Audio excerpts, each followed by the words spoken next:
इसलिए सब जा रहे हैं। तो भगवान से मैया सती ने प्रश्न किया कि प्रभु, हमारे पिता दक्ष प्रजापति के यहाँ पर यज्ञ है और उन्होंने हमें ही नहीं बुलाया।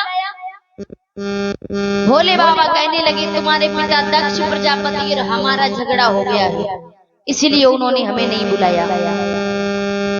मैया सती ने प्रश्न किया, जवाब दिया, प्रभु कैसा झगड़ा? तो भोलेनाथ कहने लगे हैं कि देवी, एक दिन की बात है, तुम्हारे पिता दक्ष प्रजापति के यहाँ पर बहुत बड़ी सभा लगी हुई थी, बहुत बड़ी सभा। और उस सभा में महाराज सभी पधारे, देवी देवता यक्ष गंधर्व किन्नर संत सभी पधारे। और जब तुम्हारे पिता दक्ष प्रजापति उस सभा में आए तो सभी ने खड़ा होकर के उनका सम्मान किया, सभी ने खड़े होकर के उनका सम्मान किया, लेकिन हम नहीं खड़े हुए, हम खड़े नहीं हुए, इसीलिए तुम्हारे पिता दक्ष प्रजापति हमसे रुष्ट हैं। क्योंकि महाराज भगवान भोले बाबा तो ऐसे ही हैं, जहां पर भी बैठते हैं वहां पर समाधि में लीन हो जाते हैं, भगवान के ध्यान में लीन हो जाते हैं। जब दक्ष प्रजापति आए तो भगवान भोले बाबा महाराज नहीं खड़े हुए, तो दक्ष प्रजापति ने बहुत सारे अपशब्द कहे। महाराज जवाब दिया कि अरे, ये भूतों का राजा, मरघट में वास करने वाला, काली कपाली, आज अपने शरीर पर भस्म लपेटने वाला, आज इतना महाराज इसे सबूर नहीं है, इतनी भी तमीज नहीं है कि बड़ों का खड़े होकर ये सम्मान कैसे किया जाता है। आज बड़े ही अपशब्द कहे भगवान भोलेनाथ को, इसीलिए भगवान भोले बाबा महाराज रुष्ट थे और दक्ष प्रजापति ने भगवान भोलेनाथ को निमंत्रण नहीं दिया था। इसीलिए मैया सती कहने लगी, कोई बात नहीं, हमारे पिता दक्ष प्रजापति हैं, हमारे पिता दक्ष प्रजापति हैं, उन्होंने हमें नहीं बुलाया तो क्या हुआ, हम जाएंगे अपने पिता दक्ष प्रजापति के यहाँ पर, क्योंकि पिता के यहाँ पर तो बिना बुलाए भी जा सकते हैं। लेकिन महाराज भोले बाबा ने मैया सती को समझाया कि देवी मेरी बात मानो। जवाब दिया कि 3 जगह ऐसी हैं जहां पर बिना बुलाए नहीं जाना चाहिए। एक पिता के घर, दूसरा मित्र के घर और तीसरा गुरु के पास। शांत रहो, ये बेटा कैमरे से दूर हट जाओ।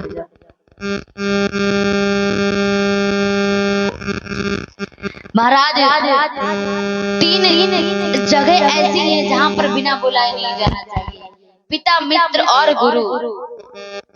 3 लोगों के पास बिना बुलाए अगर जाओगे तो अपमान के अलावा कुछ नहीं पाओगे, सम्मान नहीं मिलने वाला।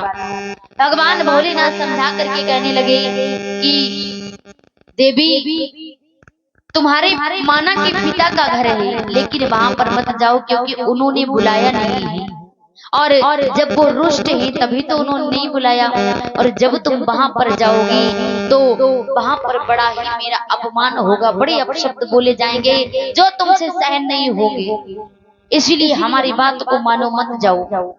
मैया सती कहने लगी, प्रभु वो हमारे पिता का घर है, मैं अपने पिता के घर पर भी बिना बुलाए जा सकती हूँ। अरे बहुत समय हो गया, हम अपनी मैया से नहीं मिले, हम अपनी बहनों से नहीं मिले, मैं जाऊंगी तो हमारी मैया, हमारी बहनें हमें देख करके प्रसन्न होंगी, खुश हो जाएगी, इसीलिए प्रभु हमें जाने दो। और हम जानते हैं कि हमारे पिताजी हमें कुछ नहीं कहेंगे। और आज भोले बाबा ने बहुत समझाया, लेकिन मैया सती की एक भी बात समझ में नहीं आई, एक भी बात समझ में नहीं आई। तो उसी समय भगवान भोले बाबा ने महाराज आज अपने 2 गणों को मैया सती के साथ में भेजा। जवाब दिया, जाओ और सती की रक्षा करना, उसका ध्यान रखना। आज चले हैं महाराज, मैया सती पहुंच गई हैं जाकर के अपने पिता दक्ष प्रजापति के यहाँ। अपने पिता दक्ष प्रजापति के यहाँ पर जाकर के पहुंची, और जो मैया प्रसूति ने देखा तो आज आंखों में आंसू आ गए, आंखों में आंसू आ गए। लेकिन दक्ष प्रजापति के डर से अपनी बेटी को अपने कलेजे से नहीं लगा सकी, अपनी महाराज कलेजे के टुकड़े को अपने हृदय से नहीं लगा सकी, दक्ष प्रजापति के डर से। आज बहनें खड़ी हुई थी, बहनी महाराज निंदा करने लगी। जवाब दिया, अरे इसे तो पिताजी ने निमंत्रण भी नहीं दिया, बिना बुलाया गई।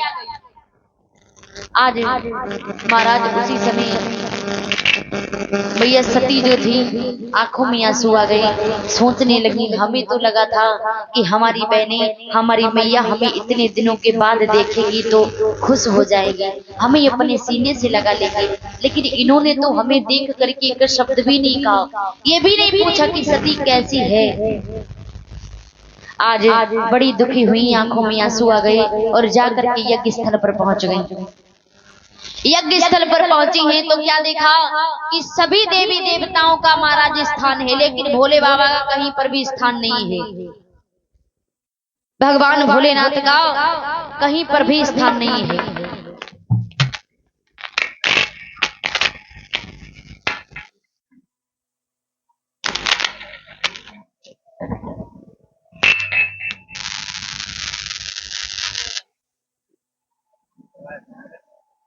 हेलो हेलो, लाइट कम नहीं है, वो केसियो की लेडीज पार्किंग कर रही है। बोली सच्चे दरबार की।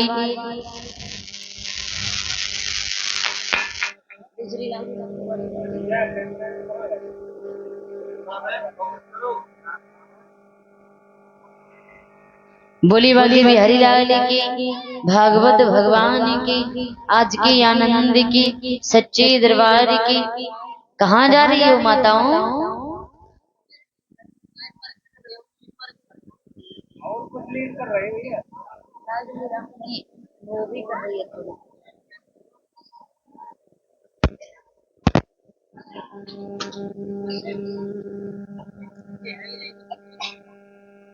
याद रखना भक्तों, आज भगवान भोले बाबा का कहीं पर भी स्थान नहीं है। देखा, कहीं पर भी भगवान का स्थान नहीं है। तो आज मैया सती को ये देख करके बड़ा ही महाराज दुख हुआ मन में कि आज इतना बैर हो गया हमसे और हमारे स्वामी से, जो आज हमारे स्वामी का कहीं पर स्थान भी नहीं है, क्योंकि त्रिदेव एक ही है और आज हमारे स्वामी का कहीं पर भी स्थान नहीं है। आज आंखों में आंसू आ गए और इधर दक्ष प्रजापति सभा में आई। दक्ष प्रजापति सभा में आए, जो देखा जवाब दिया, रे हमने तो तुझे बुलावा भी नहीं दिया और बिना बुलाया गई, और तेरा वो काली कपाली कहाँ है, भूतों का राजा, वो नहीं आया तेरे साथ में।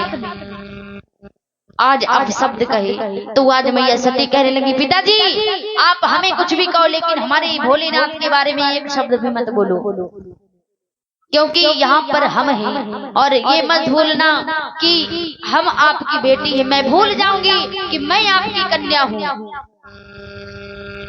उसी समय आज महाराज दक्ष प्रजापति शांत नहीं हुआ। आज भगवान भोले बाबा के महाराज लिए अपशब्द बोलता रहा। मैया सती जो थी वो आज भगवान ब्रह्मा जी के पास में गई, जवाब दिया कि हे ब्रह्मदेव, भोले बाबा की निंदा हो रही है, उनको गालियां मिल रही है, उनके लिए अपशब्द कहे जा रहे हैं।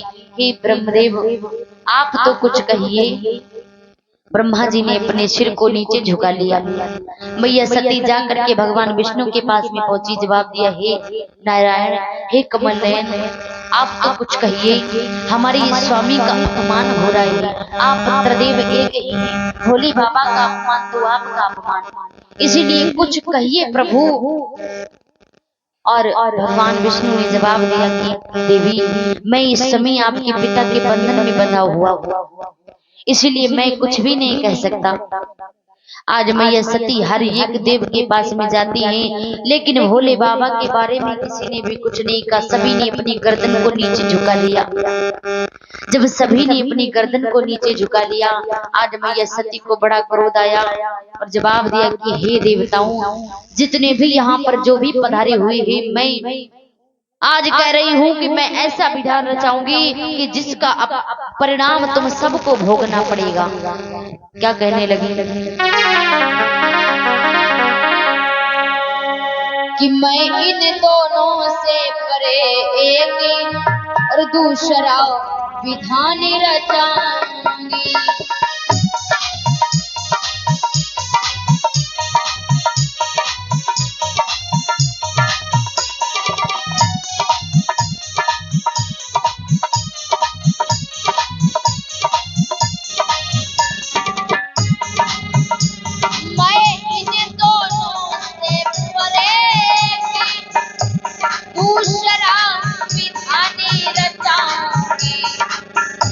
बलि के बकरो बलि से पहले अपना बलिदान चढ़ाऊंगी।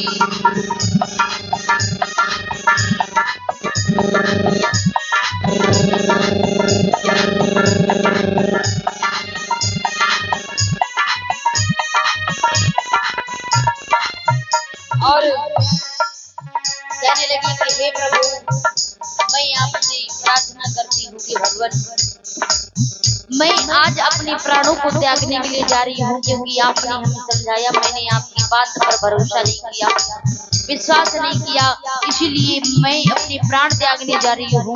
और बस इतना वरदान देना कि जब जब मैं जहाँ जहाँ जन्मूं, बस मैं आपकी पत्नी बनूं, बस आपकी पत्नी बनूं।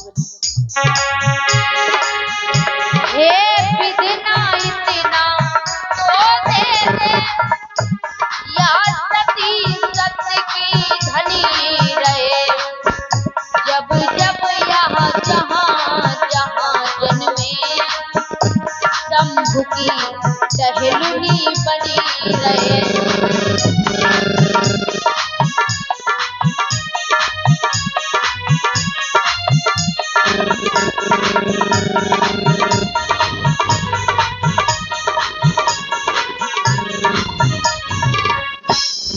याद रखना, आज भैया सती जो थी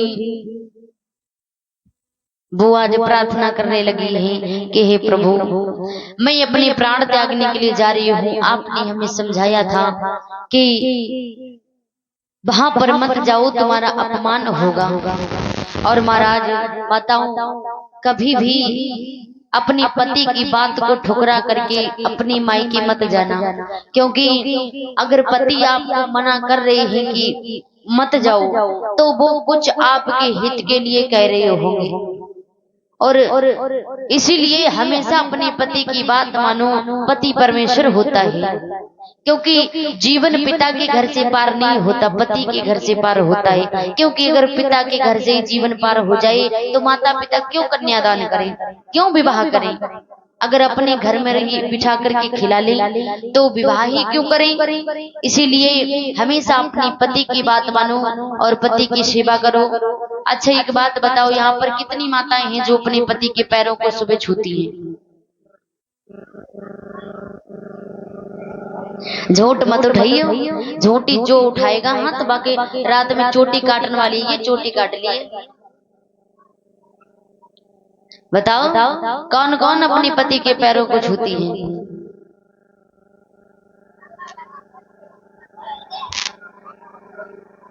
बताओ, कोई नहीं स्पर्श करता, कोई नहीं छूता।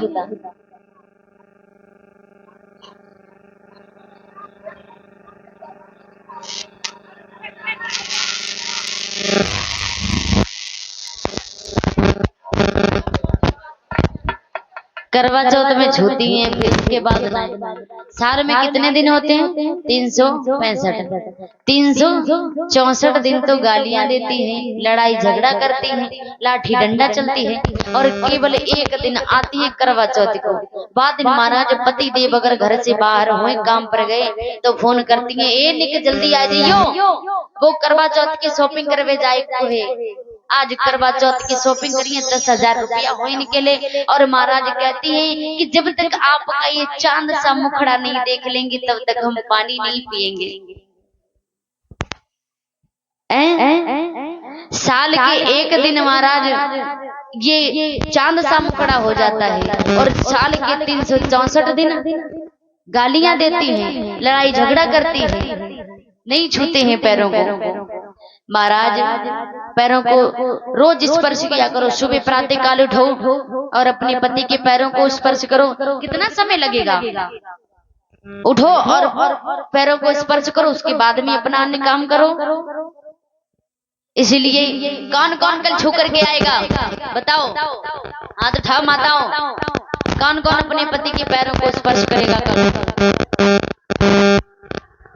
कोई भी संभावना छूने की नहीं है।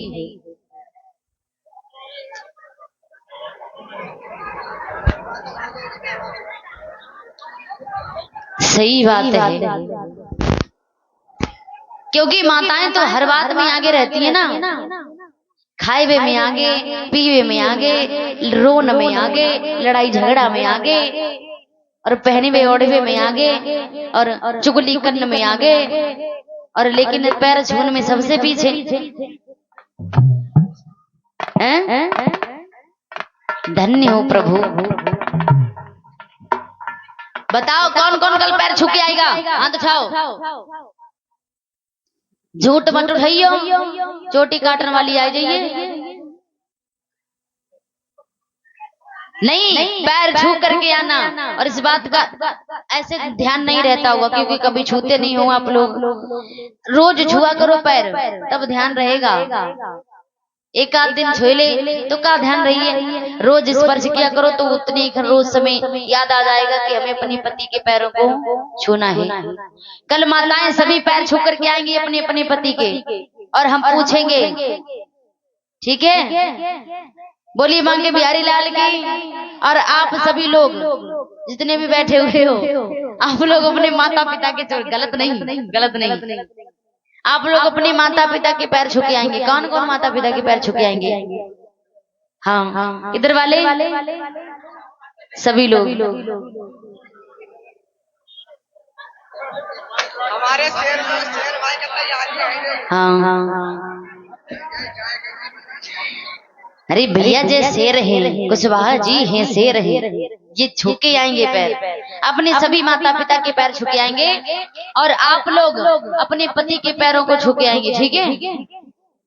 बोली मांगे बिहारी लाल की। इधर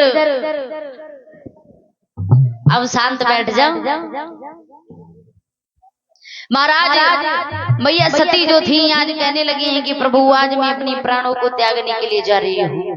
उसी समय मैया सती ने अपने शरीर को शिथिल कर लिया और महाराज उसी हवन कुंड में कूद करके अपने प्राणों की आहुति दे दी, अपने प्राणों को त्याग दिया। और वहां पर जो भगवान भोले बाबा के जो रुद्रगण गए हुए थे दो, आज वो उपद्रव मचाने लगे। उसी समय वहां पर भृगु मुनि बैठे हुए थे। तो उन्होंने कृत्या राक्षसी को प्रकट किया। कि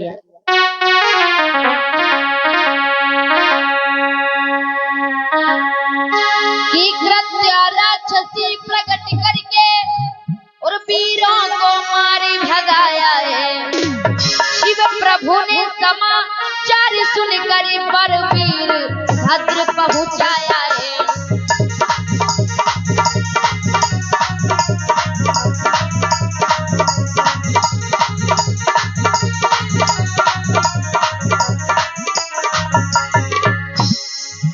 उस भट्ट ने काटी छांट करके मुनि को मार कर भगाया है।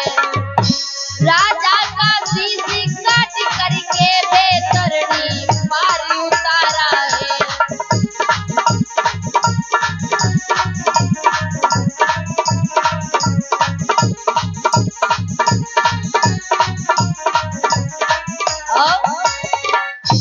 याद रखना भक्तों, जब वो दो रुद्रगण जो मैया सती के साथ में गए थे वो उपद्रव मचाने लगे, तो आज वहां पर भृगु मुनि बैठे हुए थे। उन्होंने कृत्या राक्षसी को प्रकट किया।